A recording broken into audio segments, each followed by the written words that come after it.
کرو جو تمہاری طرف متوجہ ہوں۔ دلی کے ملاؤں 5 اسٹار ہوٹل میں بیٹھ کے پریس کانفرنس کرنے سے تمہاری گردن سے یہ گناہ اترے گا نہیں۔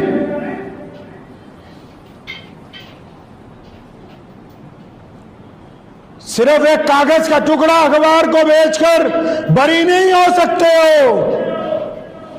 رسول اللہ نے فرمایا ایمان والا وہ ہے، فرمایا جو اب اگر برائی کو دیکھے تو اس کو اپنے ہاتھ سے روکے، فرمایا دوسرا درجہ وہ ہے برائی کو دیکھے تو اپنی زبان سے روکے، فرمایا تیسرا درجہ وہ ہے کہ اگر برائی کو دیکھے تو اپنے دل میں کم از کم برا مانے۔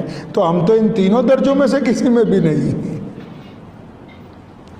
تینوں میں سے کسی میں بھی نہیں آ رہے ہیں۔ آپ نے کیا سوچا کہ فیس بک اور واٹس ایپ پہ میسج فارورڈ کر کے نجات ہو جائے گی؟ اور کئیوں کو تو ماشاءاللہ فیس بک اور واٹس ایپ بھی چلانا نہیں آتا۔ اسلام کے خلاف جو بات آئی وہ بھی سب کو بھیج رہے ہیں، اسلام کے حق میں جو آئی وہ بھی بھیج رہے ہیں۔ صحابہ کرام کا اصول تھا رسول اللہ کے خلاف جو بات آتی تھی اس کو ڈیلیٹ کر دیتے تھے۔ پتہ کہ قبلہ اول ہمارا وہ مرکز ہے جہاں 17 مہینے جس کی طرف منہ کر کے رسول اللہ نے نماز پڑھی ہے، یہ وہ بیت المقدس ہے جہاں رسول اللہ نے انبیاء کی امامت کی ہے، یہ وہ بیت المقدس ہے جس کی فتح کے بعد سیدنا بلال نے سب سے پہلی اذان دی ہے، یہ وہ بیت المقدس ہے جس کے محرابوں کو سیدنا زکریا نے اپنی تلاوت سے منور کیا ہے۔ کیا تمہیں یہ پتہ نہیں کہ اگر مکے جانا ہے، مدینہ جانا ہے تو تیسرا سفر بیت المقدس کا کرنا ضروری ہے ہمارے لیے؟ کہا ہے کہ ان کی مدد کرو۔ کیا تمہیں نہیں پتا کہ فلسطین کے جو مسلمان ہیں وہ معاشی طور پر کمزور ہیں، اقتصادی طور پر کمزور ہیں؟ کیا تمہیں اس بات کی خبر نہیں ہے ہندوستان کے مولویوں کہ پوری دنیا کے الگ الگ ملکوں میں مسلمانوں نے NGO بنا کے بے شمار قافلے فلسطین بھیجیں، جو دوائیاں لے کر جا رہے ہیں، جو کپڑے لے کے جا رہے ہیں، جو ساز و سامان لے کے جا رہے ہیں، اس لیے کہ ان زخمیوں کی مدد ہو سکے جو پریشان حال ہیں، جو گری ہوئی عمارتوں کو بنانے کے لیے جا رہے ہیں؟ کیا تم نے صرف دعا ہی کرنی ہے اور کچھ نہیں کرنا ہے؟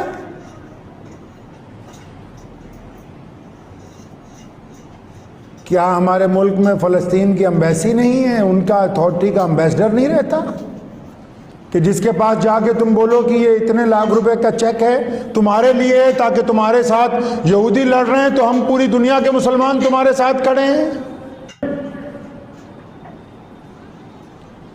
اٹھاؤ تو فرانس کی تاریخ۔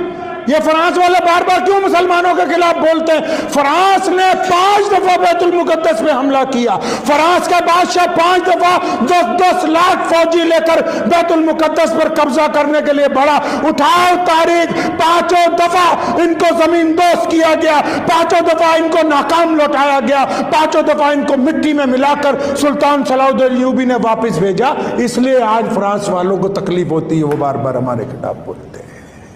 آج اکثر لوگ مجھے پوچھتے ہیں، الگ الگ مولویوں کو آپ بھی پوچھتے ہوگے، فلسطین کے اندر مسلمانوں پر ظلم ہو رہا ہے، فلسطین میں یہودی بم مار رہے ہیں، فلسطین میں یہودی مسلمانوں پہ تشدد کر رہے ہیں، ہم کیا کریں؟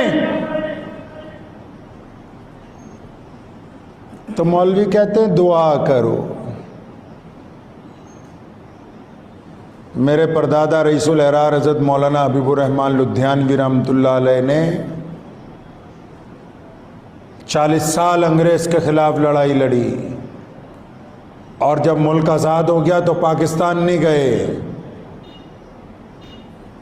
دیوبند جب جایا کرتے تھے، مسجد جو دارالعلوم دیوبند۔ تو دوستوں آپ کو کیسی لگی ویڈیو؟ مولانا صاحب کے خیالات آپ کو کیسے لگے ضرور بتائیے۔ فلسطین کے بارے میں آپ کیا سوچتے ہیں کمنٹ باکس میں ضرور بتائے گا۔ تو ملتے ہیں نیکسٹ ویڈیو میں۔ اللہ حافظ۔